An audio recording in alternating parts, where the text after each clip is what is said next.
November 19th, 1989, USA versus Trinidad and Tobago. Trinidad, playing at home, needs a draw to make it to the World Cup in Italy.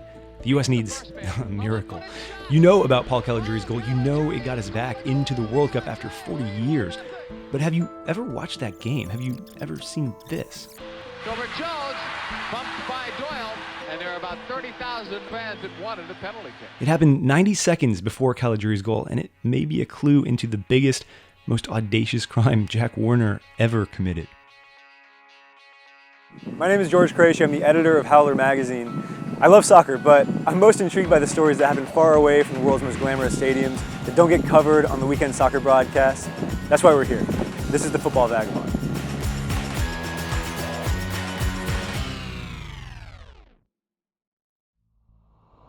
I'm here in Trinidad and Tobago, Port of Spain, because I read the stories about Jack Warner, Chuck Blazer, the bribes, the kickbacks, the brown paper envelopes. I came here because I thought, there has to be more to this story, and it turns out there is. Here is what we know. For more than 20 years, Warner was vice president of FIFA and president of both CONCACAF and the Caribbean Football Union. Nobody had more power in this region. And in May, CONCACAF sued Warner for more than $50 million. You might have seen him in the news having a spat with John Oliver or using a fake story from The Onion to fight back against FIFA. In 2011, a guy named Mohammed bin Hammam was running for FIFA president, and he came to Trinidad for the express purpose of handing out cash in exchange for the votes that Warner controlled. Here's a video of Jack giving out the bribes to the Caribbean Football Union. And if there is anybody here who has a conscience and wishes to send back the money, I am willing to take it and give it back to him.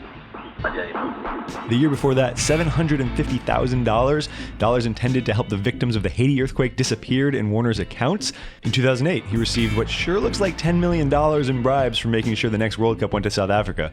And he got Nelson Mandela to visit Trinidad for a private fundraiser benefiting, you guessed it, Jack Warner as part of the deal. In 2006, he promised big bonuses to the players of the Trinidadian national team, and he never paid up. And if you're thinking, man, that is one accomplished asshole, he deserves, I don't know, some kind of monument to stealing money, well, allow me to introduce you to the João Havelange Center of Excellence. So we're here at the João Havelange Center of Excellence, which Jack Warner built in 1998 with a £6 million loan from FIFA. Thing is, he never repaid that loan, and it doesn't look like FIFA ever asked him to.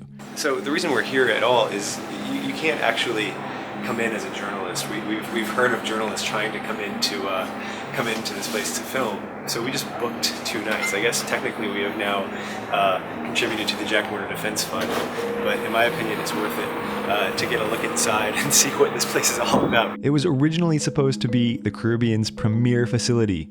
Only facility for developing young players, but these days the COE is basically a venue for weddings and other special events, and the proceeds go to Jack Warner. The 2015 Trini Inc. Tattoo Convention, a bodybuilding show, a barely legal Pimp My Ride car and bike show, and for graduation parties. The advertisement on Facebook said, it had this great cheesy graphic and it said, "Be the change you want to see in the world, ...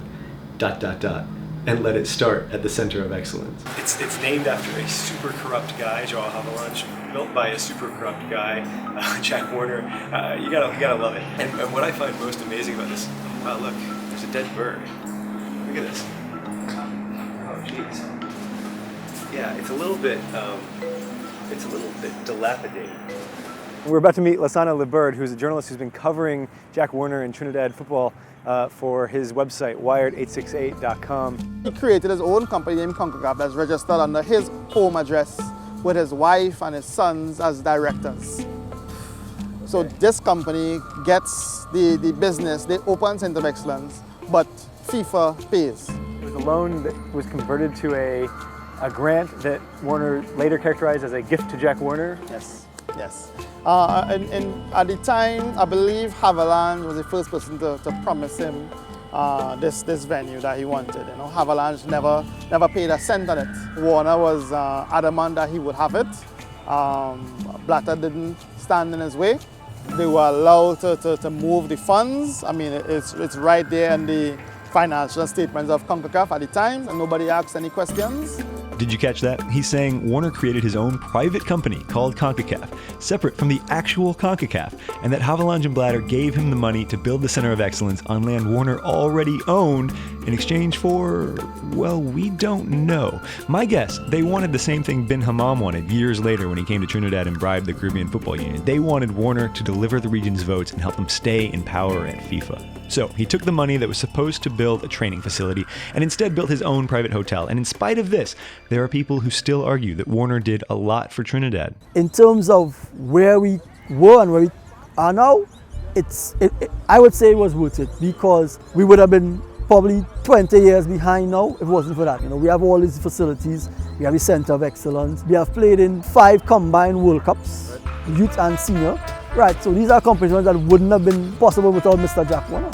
I'm glad he brought up the Youth World Cup. It is true that Jack Warner brought the 2001 Under-17 World Cup to Trinidad, but of course he managed to taint that as well. Let me explain. We're here at Otto Bolden Stadium, which is south of Port of Spain. It was late in the season and the teams in second and third place were playing each other, and yet attendance was astoundingly bad, maybe 100 people in the crowd.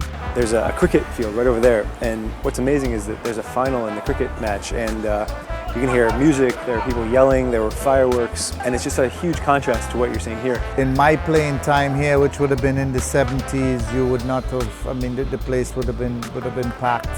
And at all levels now, the spectators have gone away from football. Actually, I would argue football has gone away from the spectators. Otto Bolden Stadium is in the middle of nowhere. One of the things that affects us right now is that this particular stadium is not on the metro. If you play the football in the community, I think the football needs to go back into the communities that where people can walk to the game. A former player, Travis Mulrain, has the most compelling theory about why the TT Pro League just doesn't draw.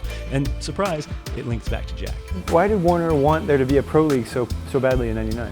Well, we heard through the grapevine that he had planned to host the Under-17 World Cup in 2001.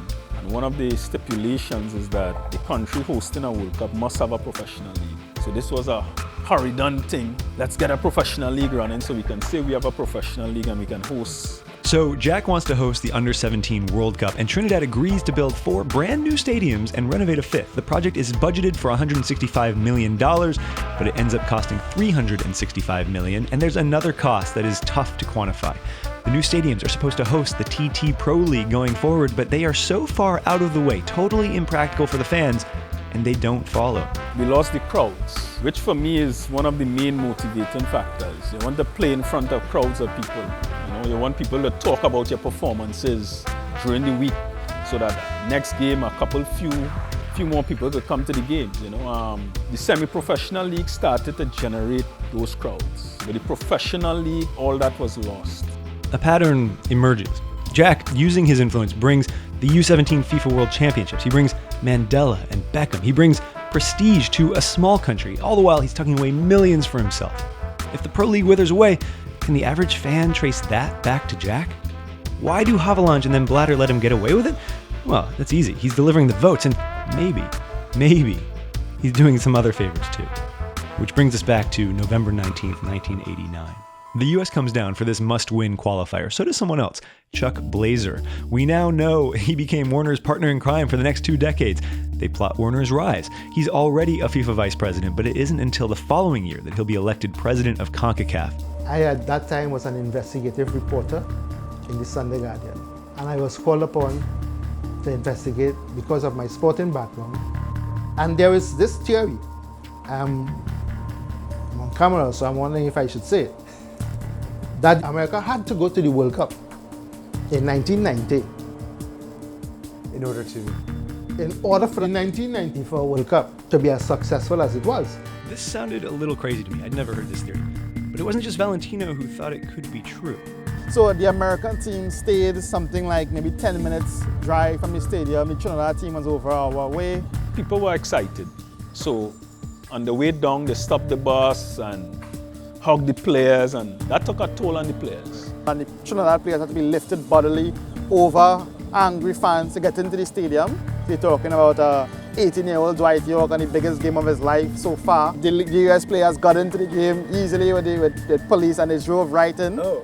Let's say a lot of things were working against the home team for that match. Yes, it is circumstantial. It is also ridiculously suspicious. I even think the referee was in on it, because at San Jose I played with John Doyle, and there was an incident where John Doyle hacked down one of our players in the penalty area.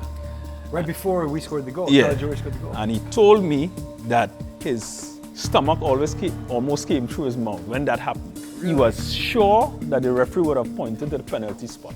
So just to be clear, John Doyle admitted that he knew it was a penalty kick. Yeah, he did. He did that. And he was shocked that it wasn't a call. It was not a call. They were only allowed to sell 28,500 tickets, but they sold 60,000. People have said that had we won the game, the US would have protested to FIFA on grounds that the stadium was unsafe because of overcrowding, and we would have been disqualified. It's history now. America scored 1 goal from half line, and that was the end of Trinidad and Tobago's chances for the World Cup. But America had to go to the World Cup. If they didn't go, 1994 would have been meaningless. Think about it. In the end, we might never find out if there's anything to these conspiracy theories. That game and that goal launched an incredible resurgence in soccer's popularity in the United States. Just think of everything that came after. The '94 World Cup, Major League Soccer, our 2002 run to the quarters, Donovan's last gasp goal against Algeria, soccer stadiums being built all around this country. I'm not saying those things wouldn't have happened without that goal, but I am saying they didn't happen without that goal. And as far as outlandish conspiracy theories go, with all the revelations we're hearing about corruption and shady deals and insane levels of pay for Blatter and other top officials, is the idea that Jack Warner struck a deal to sell out his country, even the craziest thing you've heard about FIFA this week.